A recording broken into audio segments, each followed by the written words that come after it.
चलिए आज सॉल्व करते हैं क्वेश्चन नंबर 16। देखिए यहाँ पर हम सभी वही इंपॉर्टेंट क्वेश्चन कराते हैं जो कि आपके एग्जाम में हर बार रिपीटेड क्वेश्चन होते हैं और जो कि आपके एग्जाम में लगातार पूछे जा रहे हैं।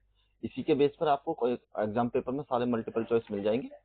तो उनमें से एक क्वेश्चन नंबर 16 है जिसमें आपको दे रखा है कोई भी आपका कर्व है जिसमें वक्र दे रखा है Y square equal to x और एक्स की वैल्यू 4 के बराबर।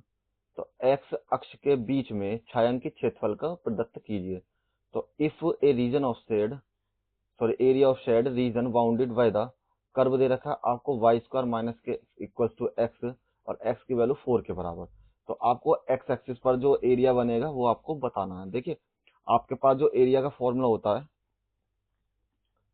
वो होता है ए से लेकर के वी तक की लिमिट और वाई और डी एक्स के इक्वल। जब भी आपको ये पूछे कि एक्स एक्सिस पर क्या एरिया बनेगा तो देखिए आपको जैसे कि फिगर में दिखाई दे रहा है आपका जो ये पॉइंट है एक्स बराबर 4, तो ये आपकी वैल्यू एक्स से 4 तक बिलोंग कर रही है। ठीक है, तो आपको सिंपल क्या करना है यहाँ पर a इक्वल्स टू आपकी लिमिट कहाँ से शुरू है, यहाँ पर 0 है और यहाँ पर 4 है। तो 0 से लेकर 4 तक की आपकी लिमिट दे रखी है यहाँ पर।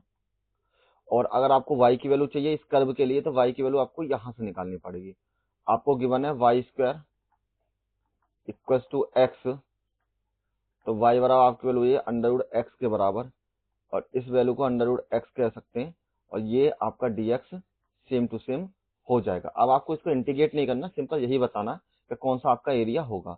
तो हमारा जो ऑप्शन नंबर डी है वो बिल्कुल करेक्ट हो जाएगा। देखिए लेकिन एक चीज और बता देता हूँ मैं आपको, कुछ स्टूडेंट इसमें जो ऑप्शन नंबर सी है उसको क्लिक करेंगे लेकिन वो आपका ऑप्शन सही नहीं है। क्यों? क्योंकि उसके पीछे रीजन ये है कि ये एरिया आपका तब होगा जब ये लाइन आपकी पूरी यहाँ तक बिलोंग करेगी। मतलब अगर कवर्ड एरिया हमारा इसको ही बिलोंग करता तब हमारे पास ये वाला एरिया हो जाता है। ठीक है, तो आप ध्यान रहे एग्जामिनर ने जो पूछा है आपसे किस तरीके से पूछा है, केवल आधे कर्व का एरिया निकालना है या फिर आपको कंप्लीट कर्व का एरिया निकालना है, तभी आप इनको इजीली कर पाएंगे और आपका ऑप्शन सही हो पाएगा। और इसी तरीके से क्वेश्चंस को देखने के लिए शेयर करते रहें और वीडियो को लाइक करते हैं। Thank you all of you.